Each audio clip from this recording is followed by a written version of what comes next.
Mesdames, Messieurs, bonjour. Je vous remercie et je remercie sincèrement les organisateurs.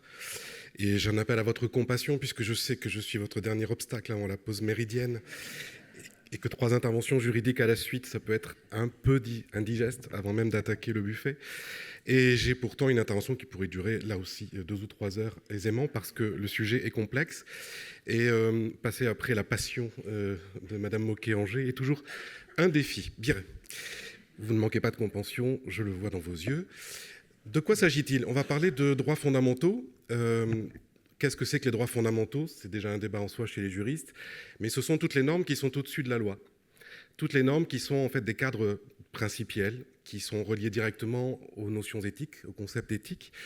Et ces notions, on les a mis le plus haut possible dans la hiérarchie des normes, de façon à ce qu'elles cadrent, conditionnent la production des textes législatifs et réglementaires. Donc je me situe logiquement et hiérarchiquement au-dessus du propos qui vient d'être donné. Et logiquement, vous allez comprendre qu'il y a des liens. Je suis très content qu'il ait été abordé parce que vous allez pouvoir voir ce qui conditionne ou pas. Dans les débats législatifs, il est assez peu question de ces droits fondamentaux, en réalité. On est beaucoup sur des aspects assez techniques, et pourtant, ils cadrent de façon importante. Je vous parlerai donc principalement de la Convention européenne des droits de l'homme et de ce qu'on appelle l'argument conventionnel, c'est-à-dire que penserait cette Cour européenne des droits de l'homme qui chapeaute 46 États membres dans le cadre du Conseil de l'Europe, quasiment donc 600 millions d'habitants qui sont sous l'interprétation posée de ces grands principes éthiques. La Cour européenne des droits de l'homme, elle est un peu foucaldienne, puisque depuis qu'elle produit un certain nombre de décisions, elle s'occupe à la fois de laisser vivre, c'est l'abstention à tuer, la prévention des atteintes à la vie. Elle s'occupe aussi de faire mourir, puisqu'elle parle aujourd'hui d'aide active à mourir dans le cadre belge en particulier. Mais elle s'occupe aussi de laisser mourir, c'est l'arrêt des traitements, et parfois, je n'en parlerai pas aujourd'hui, de faire vivre, puisqu'elle a aussi encadré la procréation médicalement assistée. Donc elle est très en lien avec la question du droit à la vie et du droit à la vie privée. Nous avons 2 articles qui se font face. L'article 2 de la Convention qui protège le droit à la vie et qui est presque très peu subjectivisé, c'est-à-dire qu'il ne renvoie pas à une volonté individuelle, c'est un principe quasi objectif. L'État s'engage à protéger la vie, à empêcher toute atteinte à la vie. Et dans une décision prétée contre le Royaume-Uni en 2001 sur une demande d'assistance au suicide d'une Britannique, il avait bien expliqué que cet article n'est pas réversible, contrairement à beaucoup d'autres. C'est-à-dire, si j'ai le droit de m'associer, j'ai aussi le droit de ne pas m'associer. Si j'ai le droit de voter, j'ai aussi le droit de ne pas voter. Si j'ai le droit de vivre, il n'y a pas de droit à mourir qui serait la correspondance.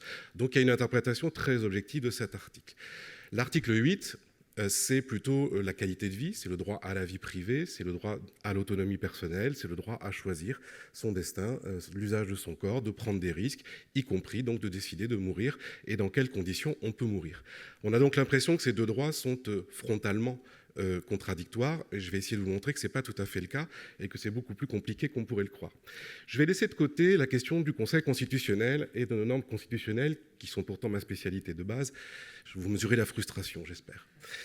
Pourquoi? Parce que le Conseil constitutionnel est dans une situation encore plus compliquée que la Cour européenne. Il n'y a pas dans notre Constitution le droit à la vie. L'article 2 de la Convention n'a pas d'équivalent, et c'est le seul droit d'ailleurs fondamental qui ne soit pas explicitement reconnu dans nos textes nationaux alors qu'ils le sont dans la Convention. Et le Conseil constitutionnel s'échine à vouloir faire rentrer le même raisonnement que la Cour européenne dans un cadre un peu différent en substituant la notion de dignité à la notion de vie. Tout ce que l'on lit sous l'article 2 de la Convention, le Conseil le reprend sous la notion de principe de sauvegarde de la dignité de la personne humaine, ce qui vous en conviendrait, si vous êtes philosophe, psychologue ou juriste, ce n'est pas le même concept, dignité ou vie, ce n'est pas la même chose, ce n'est même pas les mêmes types d'obligations. Par contre, il a développé la notion de liberté personnelle de façon, comme on dit, prétorienne, c'est-à-dire par sa jurisprudence, en calquant exactement ce que la Cour européenne dit sous le titre de l'article 8.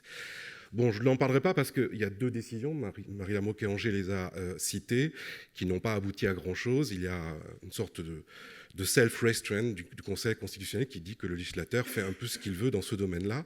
Et on va retrouver la même chose dans le raisonnement de la Cour européenne, qui dit aussi qu'il y a une marge nationale d'appréciation très importante des États.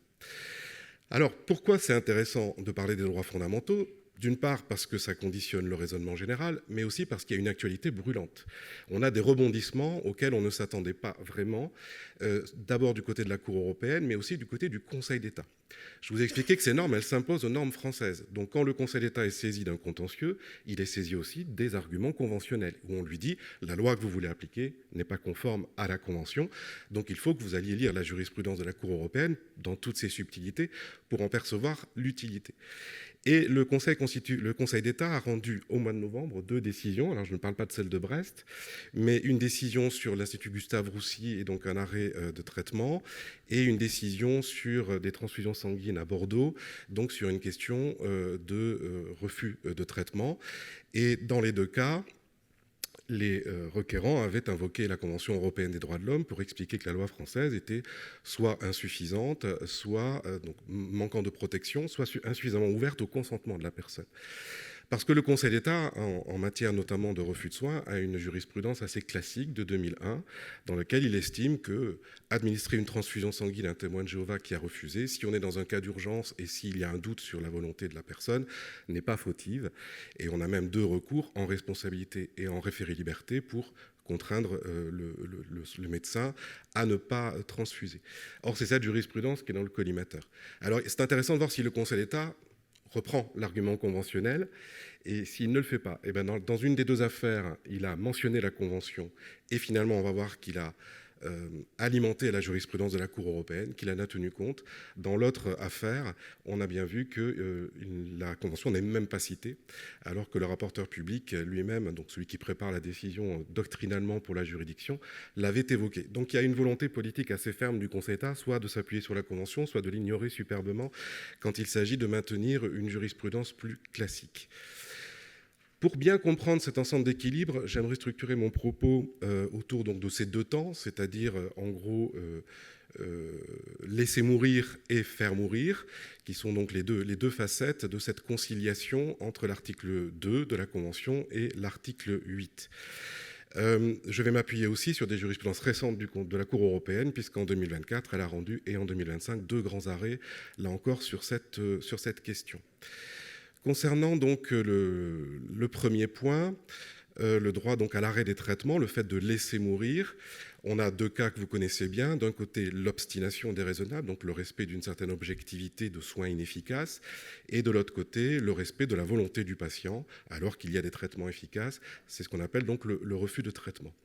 Du côté de l'obstination déraisonnable, le Conseil d'État, dans son arrêt donc, relatif à l'Institut Gustave-Roussy, dont je vous parlais, du 3 novembre 2025, ne cite absolument pas la Convention européenne des droits de l'homme. Il l'ignore superbement.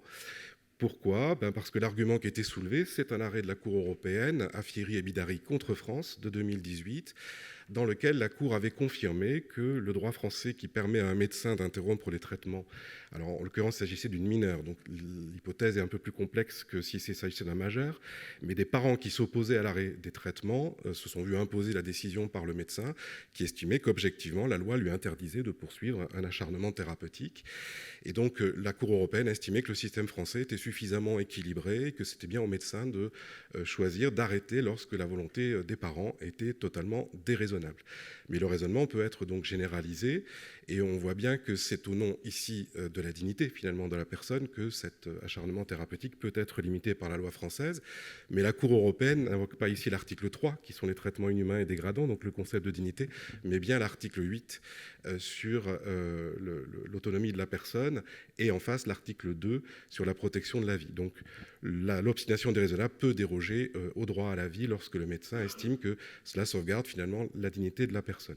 Le Conseil d'État aurait pu en tenir compte, mais il ne l'a pas fait, parce que dans sa décision, Gustave Roussy, il nous explique que le refus de l'obstination déraisonnable supplante les directives anticipées qui iraient dans le sens du maintien de la vie, et que donc le conflit ici est tranché nationalement dans la marge nationale d'appréciation. Donc le Conseil d'État s'octroie lui-même cette marge nationale d'appréciation pour ne pas trop discuter sur le terrain de la Convention. C'est encore plus net sur le refus des traitements, sur le refus des transfusions, donc ce sont des contentieux des témoins de Jéhovah, et là je fais référence à un arrêt du 27 novembre donc 2025 contre le CHU de Bordeaux. Là par contre le débat conventionnel est au cœur.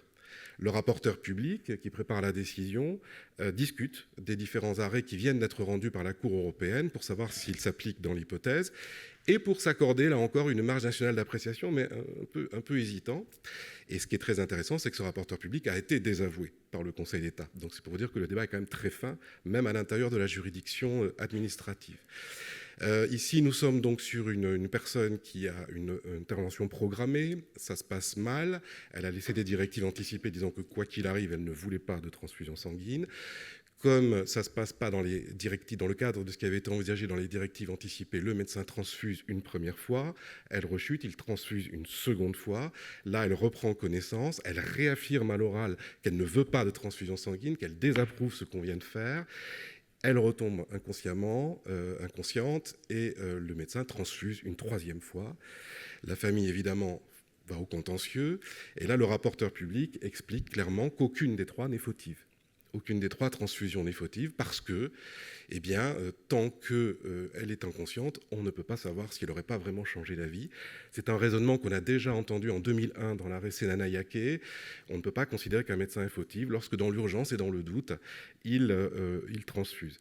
Et la Cour européenne a évoqué cette question dans une affaire importante, Pindo Moulia, qui porte exactement sur cette question du maintien de l'anticipation de la volonté et de sa crédibilité, donc de la force des directives anticipées. Et la Cour, un peu gênée, elle a des formules un peu alambiquées où elle nous explique qu'effectivement, il faut que la volonté du patient soit toujours actuelle, qu'on ait la conviction que cette volonté serait actuelle. Ce qui conduit donc à considérer qu'il faut sauver le patient pour avoir sa volonté, même si sa volonté, c'est de ne pas être sauvé. Donc on a ce dilemme éthique qui est repris par la Cour et qui, pour une fois, elle-même va chercher un autre texte que la Convention européenne, qui ne dit rien spécifiquement. Elle va chercher la Convention d'Oviedo, la Convention du Conseil de l'Europe sur les droits de l'homme et la biomédecine, qui comporte un article 9. Donc cette convention, tous les États membres du Conseil de l'Europe ne l'ont pas nécessairement adopté, ce qui veut dire que pour la Cour, c'est ce qu'on appelle de la soft law, c'est un élément d'interprétation, mais qui n'a pas la même autorité que la Convention elle-même. Donc, déjà, juridiquement, c'est plus fragile, mais cet article 9 dit que les souhaits précédemment exprimés au sujet d'une intervention médicale par un patient qui, au moment de l'intervention, n'est pas en état d'exprimer sa volonté, seront pris en compte. Donc la Cour européenne nous dit ce qui est important, c'est que ce soit actualisé, et donc on retombe sur cette difficulté. En 2024, dans un autre arrêt Lindholm contre Danemark, la Cour maintient cette idée que lorsqu'on est dans une situation d'urgence, il existe des motifs raisonnables de mettre en doute la décision de la personne concernée sur l'un de ces points essentiels. L'administration de traitements urgents vitaux ne peut être considérée comme un manquement à l'obligation de respecter l'autonomie personnelle de cette personne. La Cour observe que cette position est tout à fait conforme à l'article 8 de la Convention d'Oviedo qui autorise en cas d'urgence une interprétation étroite. Donc la Cour prête le flanc quand même à cette non-obligation pour les médecins de respecter le consentement de la personne. Je ferai une remarque là pour le coup de juriste mais personnelle. Dans cet arrêt Pindo Mula dont je vous parlais, la Cour a commencé à évoquer une option puisqu'elle juge l'article 8 à l'aune de l'article 9, c'est-à-dire la liberté de conscience, de religion et de pensée. C'est-à-dire qu'elle commence à tracer une piste qui sont de nous dire, attention, dans les directives anticipées, il y a peut-être deux niveaux de lecture. Il y a peut-être les éléments très techniques où la personne nous dit, s'il se passe ça, je veux ça, là, je ne veux pas tel traitement, je ne veux pas telle réanimation. Et puis il y a peut-être les convictions religieuses bien ancrées. Donc c'est la différence entre la notion d'opinion et la notion de conviction. Lorsque vous avez des convictions religieuses, elles ne varient pas dans les circonstances, elles ne sont pas dépendantes de l'aspect technique du soin. Une transfusion sanguine, quelle que soit, dans l'optique des témoins de Jéhovah, quelle que soit l'hypothèse dans laquelle on veut transfuser, elle est de toute manière refusée. Donc la Cour semble nous dire que peut-être à l'avenir, elle pourrait changer sa jurisprudence pour s'orienter vers une combinaison 8-9 en disant si c'est de la conviction, vous devez toujours respecter, si c'est de l'opinion, vous voyez si on s'adapte à la circonstance et au fait qu'on a un doute sur ce qu'elle voulait vraiment, sur le type de soins et de conséquences qui pourraient en découler. Mais j'aimerais que ce soit beaucoup plus clair quand même dans l'écriture, parce que ça gêne visiblement le Conseil d'État. Bon, je vous ai dit tout à l'heure, le rapporteur public a été désavoué dans l'affaire. Le Conseil d'État a considéré que la troisième transfusion était bien fautive, ce qui constitue une forme de revirement de jurisprudence par rapport à Senanayake, et enfin le respect de la loi Kouchner sur le consentement des patients. Bon, au passage, le rapporteur public me citait en me disant que ma position était déplacée, et je constate que le Conseil d'État a jugé que c'était la sienne qui l'était, donc je sens un peu plus rassuré de cette jurisprudence. Après, le Conseil d'État motive très peu, donc on ne sait pas si cet argument a vraiment fait mouche ou pas. J'en viens, pour finir la première partie, et je resterai dans les délais, à la question des soins palliatifs. Parce que la Cour européenne n'avait jusqu'à cette année pas évoqué la question des soins palliatifs, et elle l'a fait dans un autre arrêt qui va nous occuper beaucoup à l'instant, c'est l'arrêt Karzai contre Hongrie en 2024, sur une affaire donc dans un pays où il n'y a pas d'aide à mourir et qu'un requérant demandait l'institution de cette aide à mourir. La Cour n'a pas donné, je vous donne tout de suite la solution, l'obligation à l'État de créer une aide à mourir, je vais y revenir. En revanche, elle a indiqué que, au titre de l'article 8, l'accès à des soins palliatifs était tout à fait important et devait être effectif. Et ça, c'est quand même une grande nouveauté, parce que ce n'était pas tout à fait la question qu'on lui posait. Le requérant n'avait pas vraiment soulevé cette question des soins palliatifs, et c'est la Cour qui l'a fait plus ou moins d'office. Ça s'est fait parce que le requérant disait « Moi, je voudrais qu'on institue une aide active à mourir dans la mesure où je refuserai, moi, les soins palliatifs. Et comme je refuserai les soins palliatifs, je vais mourir dans d'atroces souffrances. Donc, ça va être contraire à mon article 8, voire mon article 3 sur la dignité. Donc, l'État doit respecter ma volonté de me mettre dans une situation qui lui imposera de me donner l'aide active à mourir. » Donc, la Cour nous dit « Le fait que la personne envisage de refuser les soins palliatifs n'impose pas à l'État de créer une aide à mourir. Mais par contre, l'accès à des soins palliatifs doit être consacré par l'article 8. » J'en viens donc à mon second point, c'est-à-dire faire mourir, le droit de l'aide à mourir. Comme je vous l'ai expliqué, on n'a pas vraiment une asymétrie entre l'article 2 et le 8. C'est-à-dire que le 8 ne s'oppose pas au 2 et le 2 au 8 dans l'absolu. Le 2, c'est l'obligation pour l'État de protéger coûte que coûte la vie. Le 8, c'est la possibilité pour l'individu de demander tout ce qui concerne sa vie privée. Et donc, à un moment, les deux choses se rencontrent, mais de façon asymétrique. Ce qui se passe, c'est que l'article 8 joue en fait comme une renonciation à la protection de l'État dans le cadre de l'article 2. L'individu dit « Moi, je veux que l'État arrête de me protéger et je veux qu'il me permette de demander à un tiers ou à moi-même de pouvoir mourir. » Donc ça ne va pas forcément jusqu'à l'institution d'une procédure spécifique d'aide à mourir.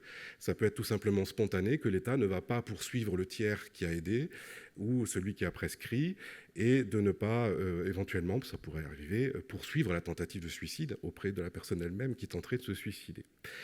La Cour européenne avait déjà tranché un peu ce genre de décision dans l'affaire Haas contre Suisse en 2011, où une personne voulait pouvoir accéder à un produit létal dans le cadre d'une loi qui autorisait donc le suicide assisté, sans avoir besoin d'une ordonnance. Il voulait simplement aller chez le pharmacien, se procurer le produit létal, et il disait qu'il n'avait pas vraiment trouvé de personne pour le lui donner, et donc la Suisse devait, de façon obligatoire, positivement, lui donner accès au produit.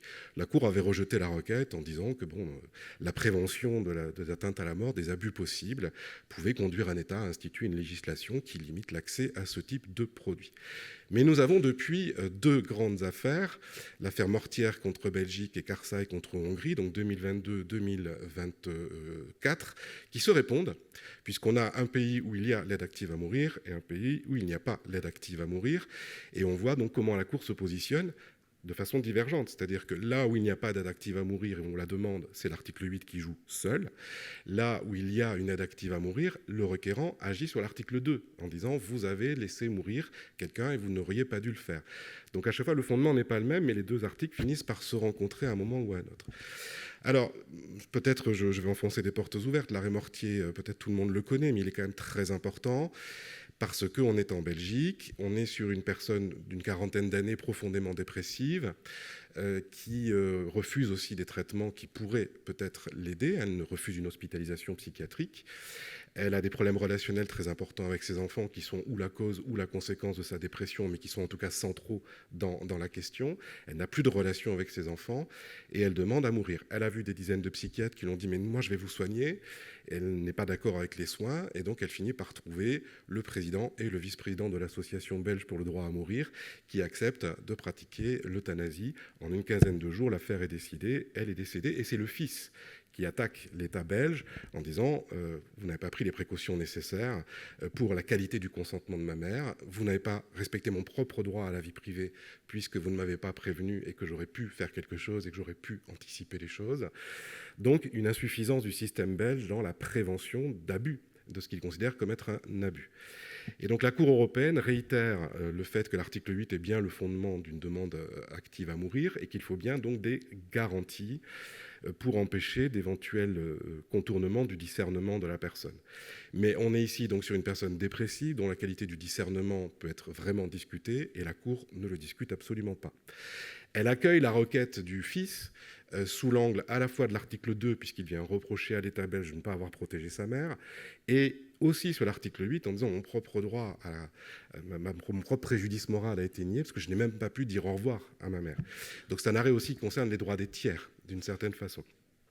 Et la Cour européenne, vous le savez, a laissé passer, a pas condamné la Belgique en estimant que le système belge, finalement, avait bien fonctionné, qu'on était dans le cadre du respect de la loi belge, qui n'était pas clairement disproportionné en l'affaire.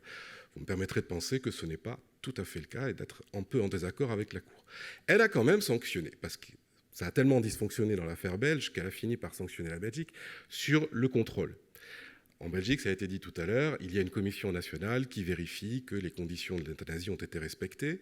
Cette commission donc, a vérifié dans l'affaire Mortière, mais dans l'affaire Mortière, le médecin qui avait pratiqué l'euthanasie siégeait dans la commission, de façon anonyme, parce que les dossiers, on n'a pas le nom du médecin qui a pratiqué l'euthanasie. Il a donc été présent au moment où on a jugé de sa propre affaire.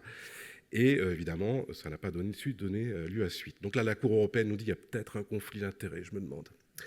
Il faut peut-être voir si on ne peut pas refaire la loi, et je trouve que c'est quand même instructif pour l'hypothèse française, où notre contrôle a posteriori dans le projet qu'a évoqué Marie-Laure Moquet-Angers me paraît tout aussi fragile en réalité. Parce que sans faire du Toulousain, du Big Flo et Oli, quand la personne a été tuée, assez dommage. Hein. C'était certainement la dernière fois. Hein. Donc c'est certainement des contrôles a priori qu'il faudrait créer. Le Conseil d'État était un petit peu dans cette tendance-là. Et sans doute qu'il faudrait tenir compte de cette décision de la Cour européenne avec un peu plus de sérieux. Après, il faut bien concevoir que techniquement, ce que fait la Cour européenne et ce que fait le projet de loi français, ce n'est pas vraiment créer un droit à l'aide à mourir. C'est de créer ce qu'on appelle un privilège pour celui qui va donner la mort. En réalité, c'est une dérogation à l'interdiction de donner la mort, ce qui veut dire que le médecin, l'infirmier ou la personne qui se suicide elle-même se donne la mort en exception, en dérogation à la loi pénale. Donc on crée en fait un droit à tuer. Concrètement, ce n'est pas un droit à mourir, c'est un droit à tuer pour la personne qui va le faire. Et de ce point de vue, on voit bien que l'équilibre change, puisque ce n'est pas l'État et la personne, c'est l'État, la personne et surtout le tiers, celui qui est l'agent de la mort, qui est vraiment au cœur. C'est à lui qu'on donne un droit spécifique. Ce n'est pas à la personne mourir qui a toujours pu demander, sauf qu'elle ne trouvait pas de débiteur à sa demande. Donc là, maintenant, on autorise quelqu'un à le faire, ce qui pose aussi la question de la clause de conscience sous un autre jour. C'est peut-être pas une résistance à la demande qu'on lui fait, qui n'est nullement une obligation, mais c'est plutôt un privilège qu'on lui accorde. Et donc, à mon sens, il n'y aurait même peut-être pas besoin de clause de conscience, puisque si j'ai un privilège, je le fais ou je ne le fais pas. Ça change un peu la façon de voir les choses. Techniquement, il me semble que je n'ai pas tout à fait tort. Donc, on crée ce privilège, et la Cour européenne le voit bien ainsi, elle est gênée. Elle est gênée, je finis là-dessus. J'ai plus la formule exactement sous les yeux, mais elle nous explique que dans l'affaire Karzai contre Hongrie, celui qui est empêché donc d'avoir une aide à mourir dit moi je peux pas le faire tout seul, il était en SLA, donc on me prive de mon droit à mourir parce que je peux pas recourir à un tiers. Le tiers qui est donc nécessairement l'instrument de mon propre droit. Et le gouvernement a dit, mais un peu mon argument, en fait vous créez un privilège pour un tiers qui pourrait tout à fait s'y soustraire. Et la Cour dit oui, mais quand même il est vraiment l'instrument de ce droit à la vie privée, donc ça fait partie de l'article 8 de pouvoir recourir à un tiers pour pouvoir mourir. Donc on a ce débat qui est plutôt triangulaire. Alors la Cour, je finis là-dessus, nous explique que en l'état des législations des pays membres, c'est la fameuse marge nationale d'appréciation, elle ne peut pas encore imposer à un État de créer l'aide active à mourir, mais à chaque arrêt, et on en a comme une 15e, c'est le 15e arrêt sur l'aide active à mourir, ou sur la fin de vie, la Cour nous dit que cette marge nationale d'appréciation, elle va changer.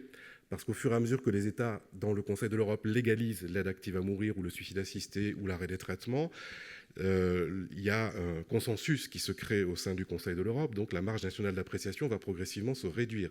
Donc il ne faut pas prendre ces arrêts comme totalement définitifs. Elle s'est vraiment ouverte 2 portes, à mon avis, je vous l'ai dit, 8 et 9, et possibilité de réduire la marge d'appréciation sur les décisions à venir. Voilà, je vous remercie infiniment et je vous souhaite un bon appétit.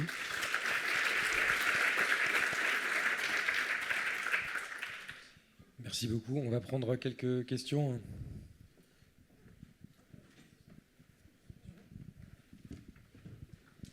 Bonjour, je vous remercie pour la qualité des interventions. Marine Saudizarne, je suis médecin en soins palliatifs.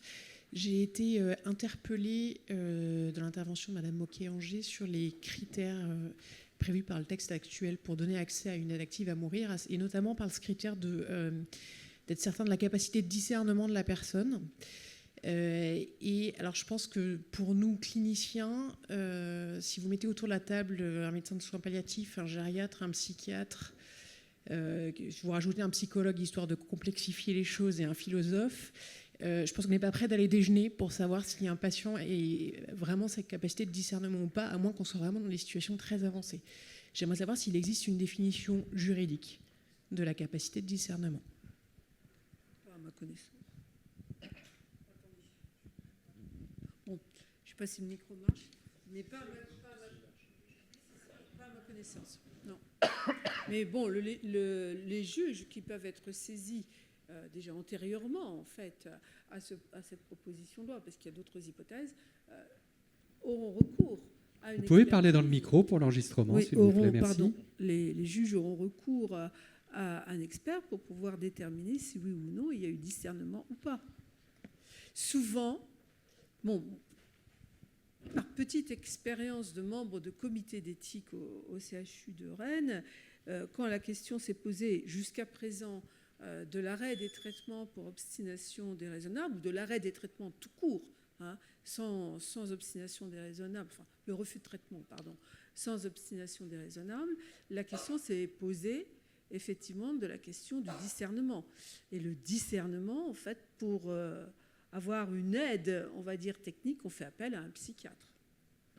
Bon, mais là, c'est au niveau de l'établissement. Après, le juge sera amené aussi à requérir peut-être une expertise. Alors, pas une fois que le patient sera décédé. Oui. Ça, on s'en doute. Je crois qu'il y a votre collègue qui veut compléter. Non, simplement du point de vue des droits fondamentaux, ça reste effectivement donc au médecin d'établir lui-même le discernement de son patient. Il y a un conflit d'intérêts, d'une certaine façon, objectivement. C'est lui qui va déterminer si l'opinion qui est en face de lui est rationnelle, informée, alors que c'est lui qui a délivré l'information. Donc il y a une confiance très importante quand même de nos systèmes juridiques dans le rôle du médecin, et la Cour européenne est totalement d'accord avec ça. Elle rentre de ce que j'appellerais une forme de corporatisme médical.